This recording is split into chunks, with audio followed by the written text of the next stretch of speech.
This video is sponsored by Squarespace. If you're looking to get a proper website up and running, stay until the end of the video for a special promotion. Shields up, Ironbreakers. Burkan here coming at you with another video. Welcome back to Monster Hunter World, and today we're going to be talking about Master Rank Kulve Taroth. I'm going to be telling you guys how you can go about during this fight, a couple of tips here and there. I'll tell you guys the builds that I've personally used during this fight. And then we'll also talk about how you can go about upgrading your Kulve Taroth weapons. And in the event that you don't have any, we'll talk about melding them and then upgrading them. A bunch of augments that are available to these weapons as well. And then we'll talk about a couple of more things that came with this particular patch. So right off the bat, I know that a lot of people are going to be wondering, Rurikhan, what about Arch-Tempered Namielle? Whatever happened to Arch-Tempered Namielle? Well, she's going to be coming in at a later date. She's going to be available on the 1st of May. So until then, it's just going to be Master Rank Kulve Taroth. And then the second question is probably going to be, Rurikhan, can you solo Master Rank Kulve Taroth? And the answer to that is both yes and no. So what do I mean by that? Yes, it is soloable. You can go ahead and you can kill her solo. It is a bit of a stressful fight depending on how skilled you are. And also it is a very poorly optimized way of running her for materials.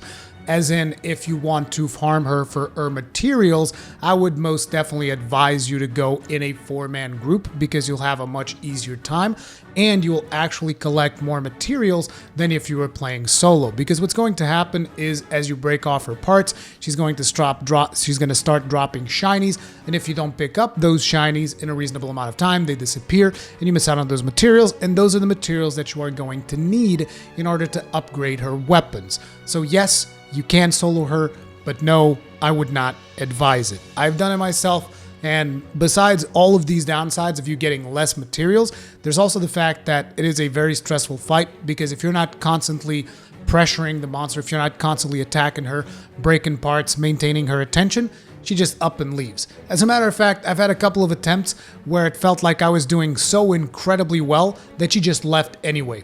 Which is weird, because like some of the attempts that I didn't do as well in the first phase, she stuck around, and the ones that were like hands down my best attempts, she just up and left. So I've been very, very surprised with the results in this fight. So again, I'd advise you guys to go 4-man, but even if you don't, these tips are going to be valuable regardless if you go solo or if you go 4-man. So let's begin. Now, on the fight itself, like they've mentioned in the past, it is going to begin during the second phase of the Kulve Taroth fight.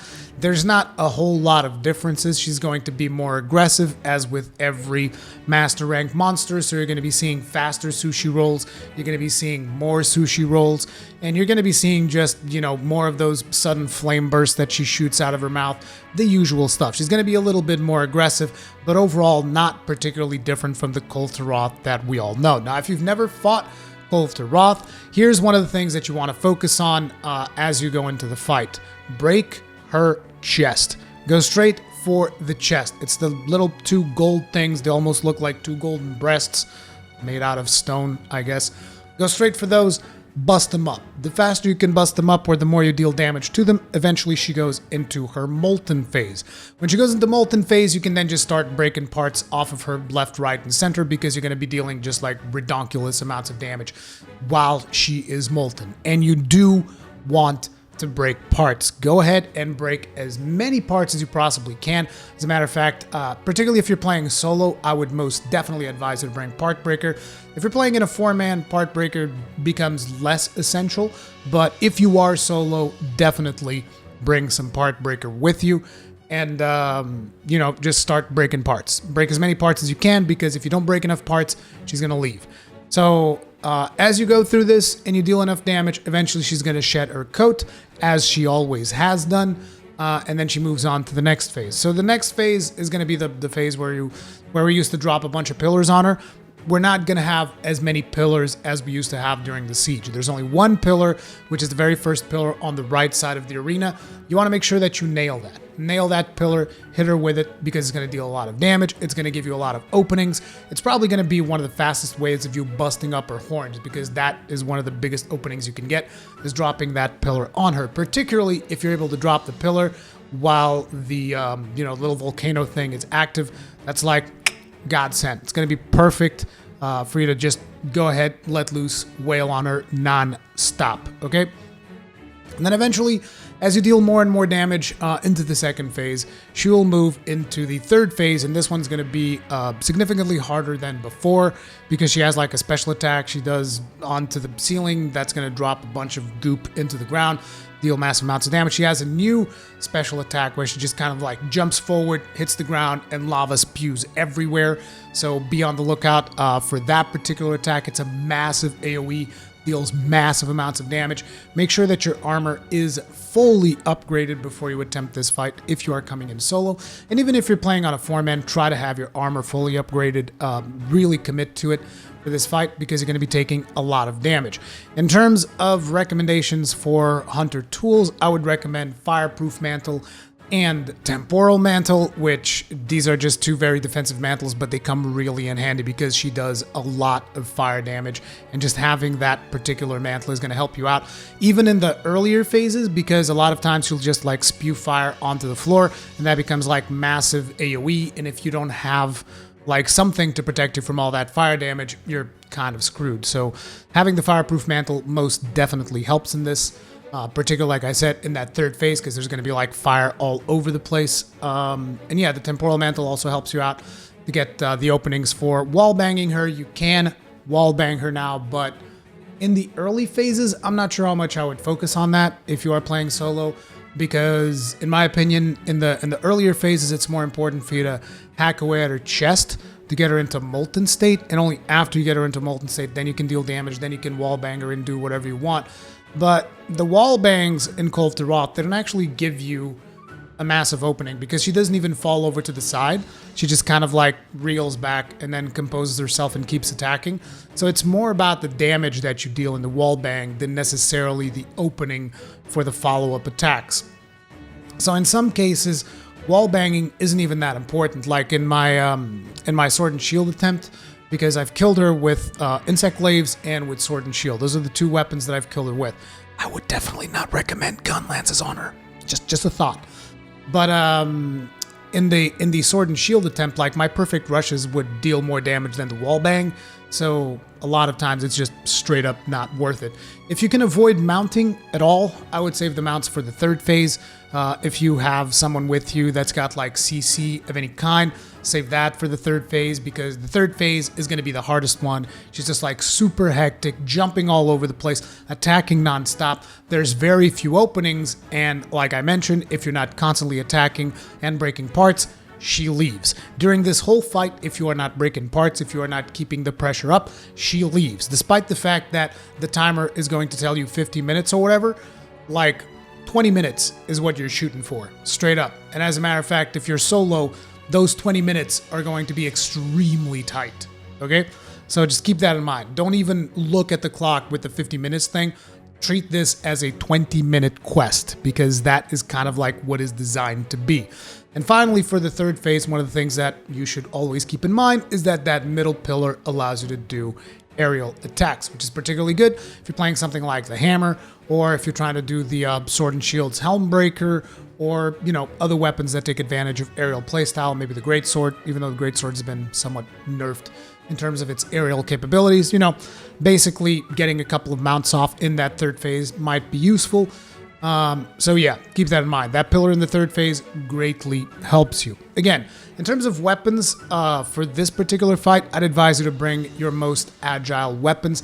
Naturally, I think that the light bowgun is going to be the most overpowered one, but I purposefully did not want it to use light bowgun because I've used light bowgun on Kulve Taroth to death, and I wanted to do something different, so that's why I went with the insect glaives. The two insect glaives that I used naturally, thunder insect glaives and ice insect glaives, and then I also used the blast sword and shield from Raging Brachydios, and that was actually pretty good in my opinion. I really enjoyed the Brachydios sword and shield because it just allowed me to beat the crap out of her. But yeah, that is the fight itself. Now let's talk about builds. Okay, so the build that I used on my first attempts when I was fighting her is this one. This one is the Frost version, but it's super easy to change this around into a Bolt version of it. The weapon that I used for the Frost version here, as you can see, is the Kulturoth Insect Glaive, and we then go with 3 pieces of Teosor's Technique because I like the comfiness of Teosor's Technique. If you guys would rather go with 3 pieces of Safi Jiva, go right ahead. I'd advise you to be a little bit comfortable during this fight because you're going to be extremely pressured to keep the pressure on the monster non-stop. Even though there's a glider mantle here, I would just advise you to take the fireproof mantle. Like I said, this is because this is the generic version of my build. But I would use the fireproof mantle there with 2 destroyer decos as well. But other than that, this is pretty much the build in a nutshell. For the shock version of this build, I would use the Furious Rajang Insect Glaive instead. And naturally, you swap the charm around for a shock charm, and you swap this particular deco for a shock jewel. This will give you full critical eye, full ice attack, health boost, critical boost, and weakness exploit, and everything else that comes after that is kind of like whatever with the set bonuses of Master's Touch and critical element. This is for your first attempts. You'll need 2 different sets, like I said, one for Thunder, one for Frost. It's going to be a copy paste of this with the different weapon, like I said, Furious Rajang, and the different deco and the charm, right? So super easy to get these sets done, not hard at all. Once you start going through the fight, if you are enjoying playing with Insect Glaives and you have Kulturoth Insect Glaives, then you can change the set around to optimize it for that, and that would become this build right here with the Kjar Glaive Spark. There's the Kjar Glaive Spark, and then there's one that's the Kjar Glaive Ice. Both of them are really good weapons. They come with critical element built in, which means you no longer need to have the 2 pieces of Velkhana for your critical element. So instead of that, I add in a significant amount of raw damage by going for level 7 Challenger using Brachydium pieces. Brachydium pieces also have some pretty decent sockets to them, so it is very much a no-brainer for my build to go ahead and go for that. And this build will give you critical eye 7, agitator 7, thunder attack 6, critical boost, weakness, exploit, and then, you know, a little bit of health boost, not full, airborne to keep you up in the air, that critical element, and Teosor's Technique, and agitator secret. So 3 set bonuses, and these are going to be fairly powerful just overall as elemental weapons, at least in my opinion. So as a matter of fact, most of the Kulturoth weapons are really good when it comes to elemental.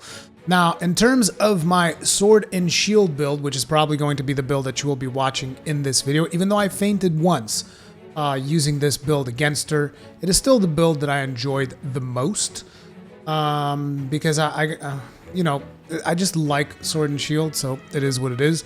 And sword and shield happens to be really good for her, in my opinion. But yeah, that particular build is this. You got Light Break Sword, you got 3-piece Kaiser. Once again, I greatly enjoy Teosor's Technique. You got 2 pieces of Brachydium to get that Agitator Secret, and then you get Attack Boost 7, Critical Eye 7, Agitator 7, Critical Boost, Weakness Exploit. You still get Airborne. I like Airborne. And very useful for this fight, the Heat Guard from the Kaiser Van Braces, as well as 1 flinch free, 2 evade windows when you got the Glider Mantle. Actually, the evade windows never come into play because I don't use Glider Mantle in this fight. I use Fireproof with 2 destroyer decos, okay? Sorry, I'm a little bit incoherent. I was up last night playing this until like 6 in the morning to try and, you know, figure out all the strats and all that jazz to give you guys. But yeah, those are like the 3 builds that I personally used. But like I said, just so long as you're familiar with your weapon, you can bring whatever you want, really. Just be aware that that third phase is going to be extremely hectic and heavy weapons might suffer a little bit. Like particularly, I tried going at her with a gun lance, did not work out so well. It was very hard to hit the worm stake because she keeps moving all over the place. So yeah, it is what it is. So now I figure let's talk about Kulturoth's armor. In terms of looks, I really like it. Let me just reset the pigmentation here because for whatever reason I had reset it, but I lost it again. But okay. Here's what the beta version looks like. and in my opinion, it looks really good. It's a really good looking armor set. The one thing that I really don't like is the man skirt, but you know, it's fine.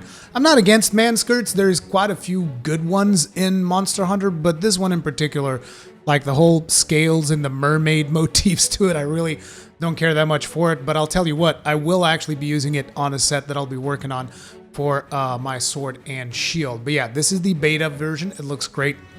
With the exception of the skirt for my personal taste. And then the alpha version looks even more amazing. Like, look at that. Look at that. That thing looks beautiful. I really like it. Especially like the bare chest being all like, yeah, bare chest, let's go. So yeah, this is what the alpha version looks like. So in terms of looks, in my opinion, they look really, really good. Now, in terms of stats, a lot of people are not going to like them because these are going to be very much support-focused sets. I mean, for starters here, you got some free meal on the helmet, then you got speed eating on the chest. This is on the beta version. Then you got critical boost on the hands, peak performance on the belt, and critical boost on the legs. Now, the legs are actually very good from a budget perspective. These are on the same level as whatchamacallit, the Brachydios legs, the Raging Brachy legs, which are really, really good. They're like the new Garuga legs. So you get two options now, which are Brachy and this. And you can still do Garuga if you really want to, but Brachy and this are better in terms of budget, for EFR at least. And then other pieces that you might want to use is the alpha version of the helmet, which comes with level 3 free element ammo up for all of you gunners out there. This is going to be like, hands down, in my opinion, one of the best armor pieces of the game. You got level 3 free element ammo up. Like, it's pretty much a no-brainer. And it even comes with free meal, you know? So it's pretty damn good if you ask me. Then in the other pieces, you can see that this is clearly intended as a support set because, like, if you go to the gloves, you can see that it's got level 3 wide range, which is why I'll be doing like a sword and shield support set out of this just for the fun of it. And I'm sure that hunting horn users, you know, some of the corner horners and even some of the ones that like to just have wide range are going to greatly enjoy some of the pieces in this set. But if you are not interested in support, then I guess you can enjoy the legs with the 2 critical boost, which are also very good. The gloves with the critical boost and 2 tier 4 decos are also pretty good. So it's not game breaking, but you know, it's got a couple of pieces here and there that most players will be able to use. Now, in terms of their set bonuses, and again, it just reinforces the whole healer thing, the support thing. You get free meal secret with 4 pieces, and you get guts with 2 pieces. I can see some people using the 2 pieces for guts, like you can go for the gloves and the pants, which are really good budget-wise, and you just kind of get guts for free, which is good.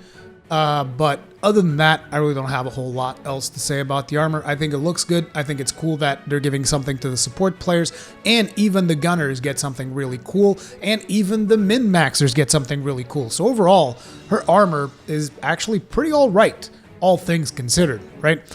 Now, let's talk about her weapons. Okay, so if you go back in time and you look at all of your Kulturoth weapons, you'll notice that you hopefully will still have them. Hopefully you have not sold them. If you have, don't worry about it. I got you. We'll talk about it in just a couple of minutes. But assuming that you still have some left over, you can look up the ones that you like. Like, for instance, one of the very much used ones was the Buster Water, because it had wide shelling level 4 back in Monster Hunter World, which was the best level of wide shelling that you could get. If you choose to upgrade this, you get a menu very much like the one that you had from Safi Jiva. And the way it works is there's multiple levels to this upgrade. Now, the moment you begin upgrading it, like, let me just get, I don't know, let's get this. The moment you begin upgrading it, it becomes a rarity 12 weapon, and it starts slowly increasing its attack. Now, you can upgrade this all the way up to level 5, and once you upgrade it to level 5, you then get the maximum effects that you could get for this weapon. Now, this weapon is not terrible. It's got critical element. It's got 600 water. You can do some pretty good poke shell pokes on monsters that are weak to water, but that sharpness on a gun lance, good luck. It's just like, you better be ready to dedicate like half of your set to mitigating how bad that sharpness is, which is something that I personally don't care for. So pretty much all of the gun lances I'm not interested in. Like there's not a single one that I want. Like my old school Kiar Buster Bomber. You can also press just triangle, by the way, to just fully upgrade your stuff if you want to. Kind of the same way that we did for Safi, right? It's like look at the Kiar Buster Bomber, which was like one of the best, if not the best, gun lances of Monster Hunter World, the base game. They might as well call it the Blue Bomber now. Look at that thing. And I know that the Blue Bomber is Mega Man, but like, look at the blue sharpness on that thing. It does have 20% affinity and blast and critical status, but it's like, are you really going to be relying on blast procs? Is that really what we're doing? Like, personally, I don't care for it. I don't care for any of the gun lances. However, in case you guys are wondering, well, Rurikhan, which weapons should we get? Well, any weapon that performs well with elemental damage is most likely going to be good. Like, for instance, you got the Kiar Slicer King here, which is a fire SNS. You're going to get 420 attack, 420 blaze it. You get 15% affinity, you get a decent chunk of fire, and on top of it, you get critical element. So this would be a weapon that I would consider using, like if I want to do elemental playstyle sword and shield. So there you go. This would be an example. But even sword and shields, I'm not sure that I would go that route. The one that I would definitely advise you would be insect claves, which is what I use. Let me just sort this out. The one thing that you want to do in order to find your weapons, by the way, here's another tip. You go and you sort things out through rarity, and after sorting through rarity, you go to category and select the ones that you want. In my case, we're going to go for the insect claves. Then you look for the orange ones. So for instance, the Kiar Glaive Water. You go to Kiar Glaive Water, you fully upgrade it, and you can see you get a decent amount of raw. You got positive affinity, you got critical element, you got element boost, and 420 water element, okay? But I'm not going to be upgrading this one in specific, but this is just to give you guys an idea, right? So weapons like this, insect glaives, dual blades, bows, those are the things that you're going to want to go for if you are a player of one of these weapons. These would be like the three things that I would say are some of the best ones. On top of that, there's also the old ice charge blade that you might want to get if you are a charge blade player. So things are already sorted by rarity. So I'm just going to go to category, swap it up to the charge blade, which I just happen to have that ice charge blade, the Kiar Strong Arm Ice. And this one gets 630 ice, 1008 attack, white sharpness, power element files. Now you guys are like, that actually doesn't sound that powerful, Rurikhan. I mean, sure, it's got a decent amount of ice, but still, why are you saying that it's that powerful? Because all of the Kulve Taroth weapons can actually be custom augmented. So let's go through rarity again, and let's go into our insect glaives, because I want to show you that. Category insect glaives. And if we now look at my Kiar Glaive Ice, for instance, you'll see that it's got 460 ice element, and you go to custom upgrades, and you'll notice that we have been increasing its element because it doesn't just get that. I just need to get more materials, like I need to go get Twilight Fangs, and then we can get an additional bit of ice on there, and then you can still regular augment them on top of that. So you can get some pretty beastly amounts of elemental damage on these weapons, and the critical element comes built in. That's like the advantage of the Kulve Taroth weapons, which is why if you like upgrade the charge blade and then you come in here and you custom upgrade it, you're gonna just get like insane results here. Now you guys are like, but Rurikhan, I never did the original Kulve Taroth, so I don't have any of those weapons. What am I supposed to do? Well, after you defeat her, you can come over to the Elder Melder, and very much like we did for Safi, you can go to Awakening Alchemy, and you have Kulve Alchemy and Kiar Alchemy. Now, Kulve is going to be the lower tier of Kulve Taroth weapons, which I would not advise. I'd advise you to go for the Kiar Alchemy. However, the bad news is that Kiar Alchemy does not necessarily guarantee a Kiar weapon. You might get a Kulve Taroth weapon. So I'm going to spin the wheel here. And as you can see, you can use high-rank Kulve Taroth materials, of which I had a significant amount. In case you guys are wondering, why are those numbers exactly 200, Rurikhan? Are you save editing your game? It's like, no, if I was save editing, there would be 900, 9,000, whatever, 99999. The reason they're 200 is because I sold a bunch of Kulturoth parts, and I just said to myself, I want to keep a batch of around 200 of each, just in case I ever need them. Because I used to have like 600, 800 of some of those parts just out of the sheer amount of times that I've hunted Kulturoth. But anyway, we then go Kulturoth Golden Tail Shell, which is worth like 30 points. We're going to take a spin here. As you can see, this works very much like Safi Jiva, right? You put the weapons in there, you use the parts. You can use the Master Rank parts as well. Looks like the Golden Glimstone is worth like 200 points, which is significantly more than the stuff that I've been... oh wait, these are high rank still. This is the high rank gem. But yeah, you got some parts that are more valuable, some parts that are less valuable. I've just been using the high rank parts because I got nothing to do with them anyway. So I'll meld these and they'll give you 3 iridescent weapons.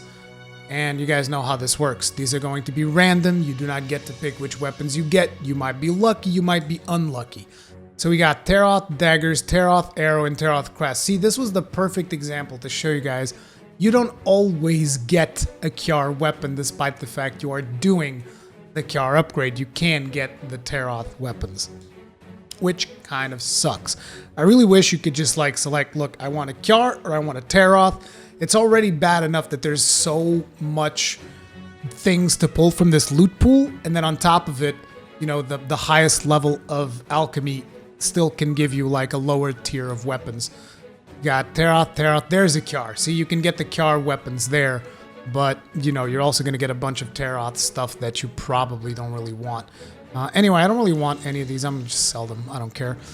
But yeah, that's how you can meld those weapons, and then you can go into the blacksmith and you can upgrade them to be current. Now, another important thing about the Kulturoth weapons is that if you are upgrading Kjar, then you're going to get critical element or critical status depending on the weapon that you're upgrading. But if you are upgrading a Taroth weapon, an interesting thing that happens is you are going to get the Kulve Taroth set bonus.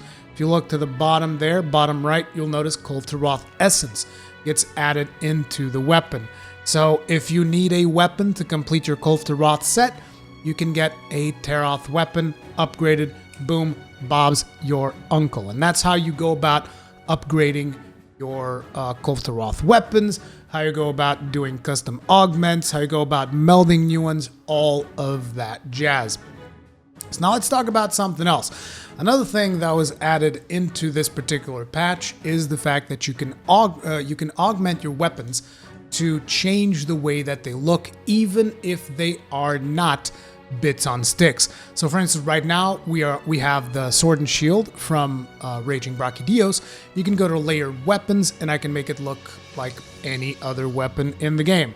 I don't know why you would want to make it look like this, that like you might as well just, I don't even know what to tell you. But you can also do the 50 shades of white weapons, which are really, really good looking. And I plan on doing some of those at least, but you can also get any other weapon that you want. Like Furious Rajang weapon's actually really cool. I might get some of that. Yeah, there's some really cool weapons that you might want to try out. Like I remember I also really like Teostra. So, and naturally there's friggin' Ruiner Gigante. There's a lot of options now. You can change the looks of any weapon in the game to any other weapon in the game that you want, which is not necessarily something that I'm particularly into, but, you know, the feature is here. I might end up using it. But yeah, we shall see how that pans out. Besides that, the other thing that you can do right now is you can actually upgrade your attack charm to level 5. You're going to need a Golden Dragon's Fire from Kulve Taroth. And you will also be able to upgrade your evasion charm, which let me see if I can find it here. Here it is, Evasion Charm 4. But that looks like it's going to need what appears to be a ticket from Arch-Tempered Namiel, because it's something that I don't have yet. And it just shows up in there as question mark, so I would assume it would be a ticket from Arch-Tempered Namiel. But yeah, you'll be able to get Evasion Charm 5 and Attack Charm 5. But that's pretty much it for this video. Before we wrap things up, I'd just like to thank Squarespace for making this video possible. Their online tools make it extremely easy for anyone to start their own website. Whether you're looking to make a simple portfolio to showcase your work or start an online business, their highly customizable templates have you covered. built-in online store support and community management tools can take any project you have in mind to the next level. Make sure to check out squarespace.com for a free trial and see how easy it is to start your own website. Once you're ready to pull the trigger, go to squarespace.com/Rurikon and you'll get a 10% discount off your first purchase of a website or domain. Thank you all very much for watching. If you enjoyed this video, hit the like button. If you did not enjoy this video, hit the dislike button. Feedback is important. Feedback which you can also leave in the comment section down below.